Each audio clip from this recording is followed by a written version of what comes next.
Congratulations. How are you feeling after that one? Oh, look, life's easy. Life's nice when you get a win. Obviously, I said previously, my wife gets an extra kiss and my kids get an extra ice cream when ice cream van comes round. So life's a little bit easier, and it will be this week for them. We've got a little bit of time off now, so it's never nice going into a break on the back of a loss. So yeah, I'm really, really, really proud of the lads, and it's nice to go in with a win. Spoke in midweek a lot about response from last week. Is that the perfect way to do it, do you think? Yeah, look, I've had a lot of people ask me about the response because I thought we were on an upward trajectory over the last 4 or 5 weeks, and that Wakefield, it felt like it was a step backwards. But before that, I felt like we were building momentum and building something. So to actually step back, we had some honest conversations, and I felt like, pretty much, if I don't get a response, then there's definitely something wrong. And thankfully for me, the club, everybody involved, really, that the lads responded really, really well. From your perspective as a coach, what are some of the sort of fundamental improvements that you showed today compared to last Friday? Resilience. I think, look, it's never going to go your way all the time. And when things have been going well for us this year, when we're on the front foot, we've been going good. And then a little bit of, I don't know if it's one of those where a bit of a mental hurdle where we lost so many close games at the beginning of the year that it's actually edged in the minds now. But last week against Wakefield, we started really well. And then obviously when they got on the back foot, we just couldn't wrest the momentum back. That was the same today. Apart from that, today they had a sort of 10-minute period at the beginning of the game where they had all the ball, we soaked up all the pressure.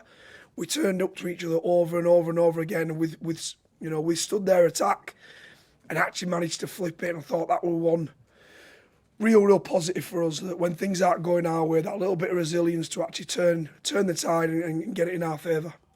When you're going at half-time with that decent lead that you've got, what was your message then? Because, not to bring back bad memories, but we've had it at times this season where the first half performance has been stark contrast to the second. Yeah, look, I went to sports actually Marlon, who's obviously his welfare officer, when I did a degree in sports psychology. It's going to take its toll. You don't know if you have to talk about it. And it's like, the obvious thing is don't think of a pink elephant, you think of a pink elephant, but you also don't want to brush it under the carpet as well. So obviously I spoke to them about what they think it should look like rather than me, this first 10 minutes of the second half, because I had a really bad start off Sky last week that's saying if it was just the first half results, if there were results in the first half, we'd be in the top 6.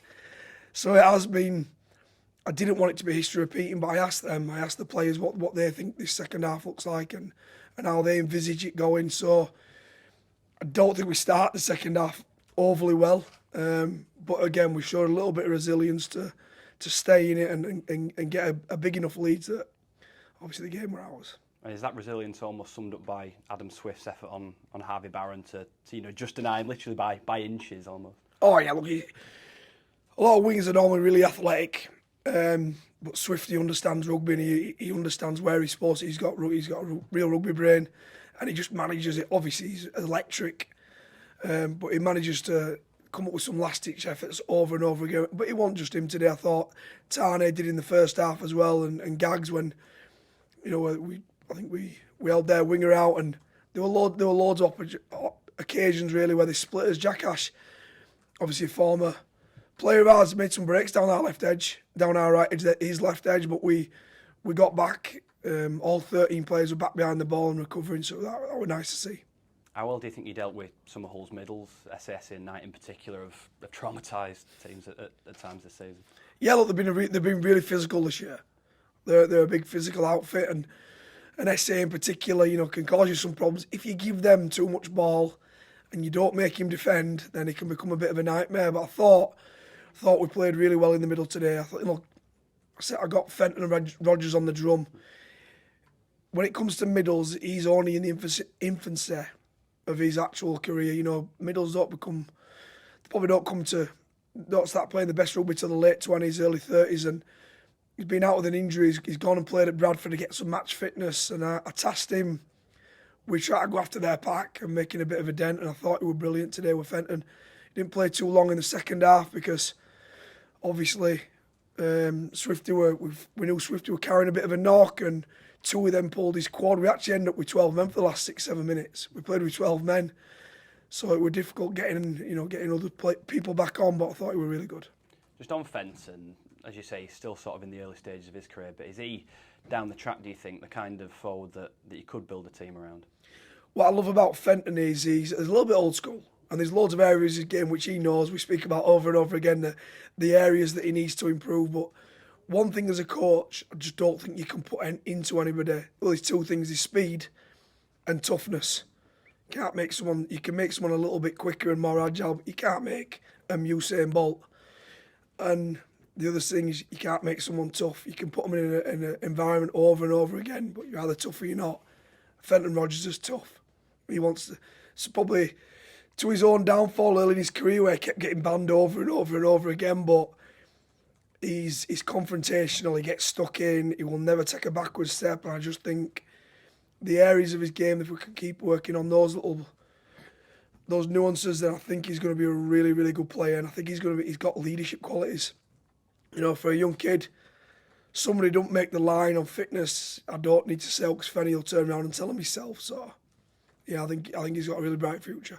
Just on those knocks, Lawler and Swift, what's the extent of them looking like early doors? Yeah, Swift is a little bit. He's his Ferrari, Swifty, isn't he? So he's always something a little bit. He's that quick. I think he thought he could continue, but the physios was like, we've won the game, we've got next week off, let's bring him off.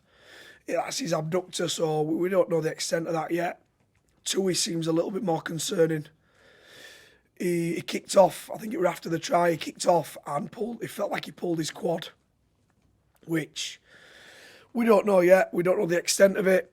But the initial reaction to my physio is he pulled a bit of a face and didn't look too confident. So, yeah, it's come at a little bit of a cost if we do lose two players that are not only, the two of his most experienced players, but two really pivotal players as well. So, fingers crossed, this week off we can get them back after that.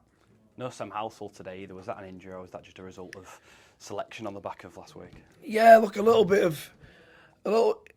Sam's a player that I absolutely love. I think he's going to be one of the best players, one of the better outside backs that we've got. And we want to build a team around him. I think he's got bags of potential, and I just felt a little bit like, the last week's performance and the one before, I just thought it was a little bit down for him, and he probably needed a little rest.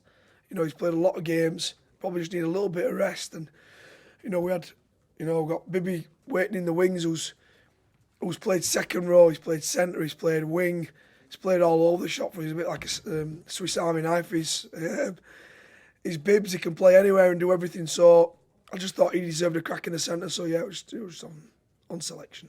What does this next sort of 2 weeks look like then, with that break in the middle? Yeah, look, I said all along that if we go out the Challenge Cup, we will be training, and we train every single week. So it's a long, arduous season where lads are putting through the paces, and I pretty much put in right very beginning of the year that they'll have a few days off after this game, and I'm obviously going to stick to my word. They need to mentally refresh, spend a bit of time with the families, but they will be in the back end of next week and training hard because, on the interview after the game, they asked me, what have we got to play for, and I've always said over and over again, we've got a lot to play for. I want to use this as a build on this rather than just think, it's one win. There's not many games left of the season, so they're going to mentally refresh. Hopefully them injured boys can have a little bit of rest and come back. We'll train hard later on next week. You're going to allow yourself a couple of days off after that win? Yeah, I am actually. I contemplated a little bit of not, but I'm going to have a few days off myself as well. It won't be too long. You're never off as a coach. You can't switch off, which my wife now knows about. But yeah, I'll try to spend a bit of time with my rugby mad kids. Probably like a busman's holiday for me. I'll just probably be playing rugby with them. So, cheers, Robert. Thank you. Is that a season high performance given where you were last week? Oof, yeah, from a performance perspective, obviously we had a really nice good win against Cask, against Warrington, and obviously Hull at Magic were nice. It's always seems special when you win at Magic. It feels like a bit of a final atmosphere, but probably after last week's performance, it probably said a lot about the playing group more than anything else. So from that perspective, I'm not sure the performance itself, but actually what we dished up after particularly after last week. Yeah, I think so. They were a bit of a flashpoint, weren't they, in the second half as well? And Flanagan was right in the middle of it, and everyone rushed in, didn't they? Do you like to see a bit of that from your team? Oh, look, I'd love to see a little bit more Biff, but the game's changed.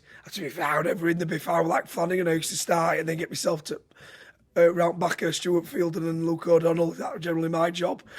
Flano's probably similar, but the game's changed a little bit now, so we can get in a little bit more. But what I did like is, they've been really good with each other all year, the lads, and we had a little bit, not fisticuff, but pushing magic, and they all went in and looked after each other. And once again, it shows a little bit of unity when they get in and look after each other. So yeah, I was chuffed about that.